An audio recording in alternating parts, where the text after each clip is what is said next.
formation nucléaire, du coup, comment ça va se passer?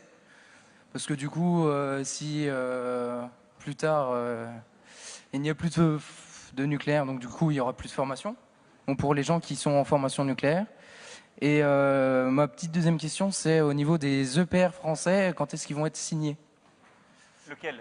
Les deux nouveaux, normalement. D'accord. Alors, merci pour cette question précise qui rejoint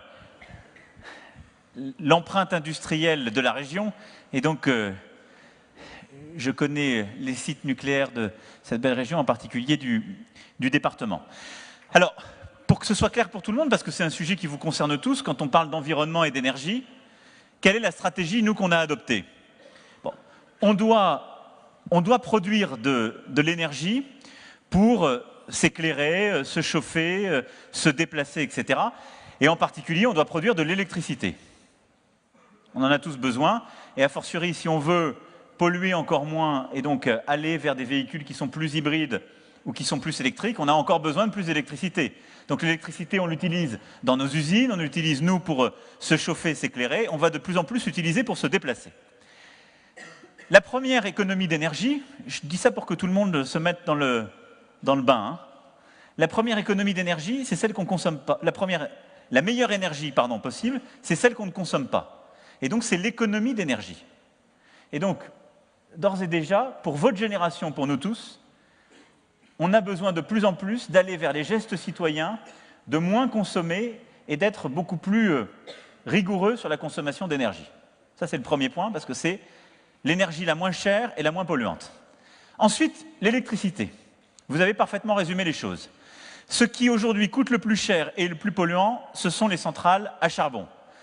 Ensuite, les centrales thermiques, ensuite le gaz, ensuite le nucléaire, ensuite le renouvelable, dans la hiérarchie. Là, j'ai été du plus cher et plus polluant au moins cher, moins polluant. La France, elle a une chance, il faut bien le dire, qui est liée à son histoire, c'est qu'on est un très grand pays nucléaire. Et aujourd'hui, les 3/4 de l'électricité qu'on produit sont produites à partir du nucléaire. Est-ce que c'est bon? Oui, parce que ça permet de produire de l'électricité qui émet moins de CO2 que si on la produisait avec des centrales à charbon ou même des centrales thermiques.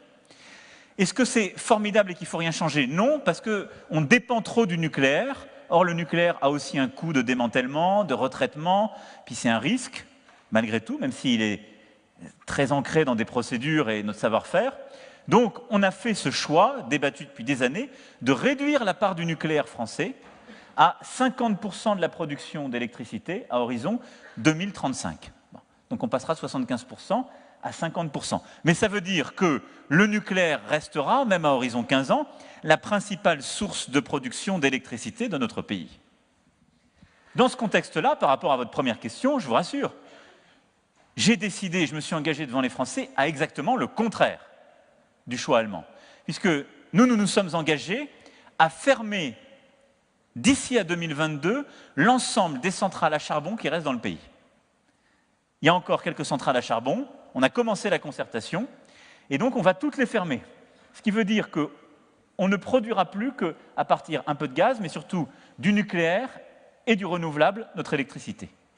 Donc il continuera à y avoir durablement un avenir pour le nucléaire, parce que c'est cohérent avec notre stratégie qui est d'abord de réduire les émissions de CO2.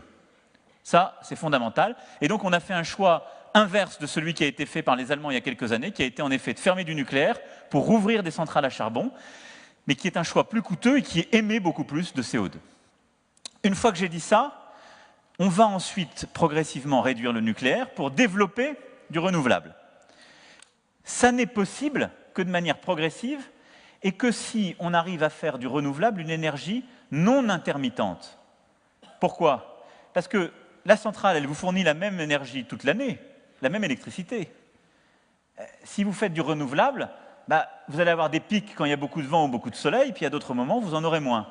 Donc vous ne pouvez fermer une centrale et la remplacer par du renouvelable que si vous pouvez stocker votre renouvelable pour être sûr de vos approvisionnements.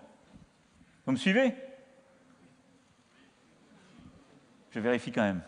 Et donc, ce qu'on fait en parallèle, c'est qu'on développe notre recherche, notre industrie, sur le stockage de l'énergie pour pouvoir faire cette transition. Donc, ce qui veut dire que pendant les prochaines décennies, et donc pour vous qui vous engagez dans la vie active, il continuera à y avoir un vrai métier dans le nucléaire et un vrai avenir dans le nucléaire. Et ça, je veux le dire à tous les jeunes que vous êtes et qui nous écoutent, le nucléaire reste un métier d'avenir en France et dans le monde.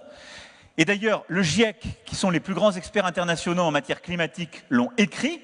On ne peut réussir notre transition climatique et ne baisser les émissions de CO2 et donc lutter contre le réchauffement climatique que si dans le mix énergétique mondial, on remet du nucléaire. Donc, le nucléaire est un métier d'avenir en France et à l'export. On va simplement en réduire la part progressivement, mais on va continuer à embaucher. Aujourd'hui, il y a trop peu de jeunes qui rentrent dans les métiers du nucléaire parce qu'ils ont peur ou qu'ils entendent qu'on va complètement arrêter. C'est faux, je veux tordre le cou à cette mauvaise idée. Les métiers du nucléaire, ce sont des métiers sur lesquels on va continuer à développer les formations et où on a besoin que des jeunes s'engagent. Dans les métiers techniques, technologiques, dans les métiers de chaudronnier ou autres et de BTP, parce que le nucléaire, et on le sait parfaitement, c'est du métier de BTP pour faire les cuves, c'est des métiers de chaudronnier, c'est des métiers en effet matériel nucléaire, c'est des métiers d'ingénieurs, ce sont des métiers de recherche. Donc il y a énormément de filières derrière le nucléaire et de savoir-faire qu'on a besoin de continuer à développer, sur lesquels on a besoin d'embauche, en civil comme en militaire.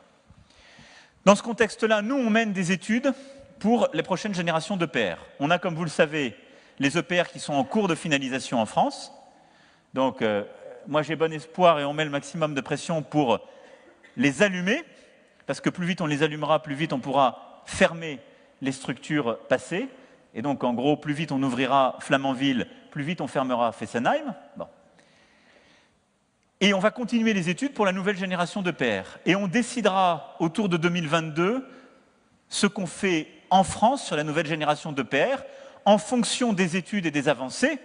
Mais d'ores et déjà, j'ai demandé au gouvernement de continuer à financer les études pour la prochaine génération d'EPR français. Et puis en parallèle, on est engagé à l'international et on vend de l'EPR à l'étranger.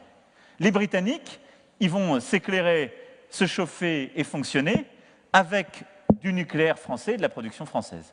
Donc là-dessus, je veux vous rassurer, c'est un métier d'avenir, mais dans une stratégie où on va augmenter le renouvelable, plutôt pour se substituer à une part de nucléaire et beaucoup à tout ce qui est charbon. C'était clair? C'est bon? On continue. Allez, on en prend 3-4 d'affilée dans ça.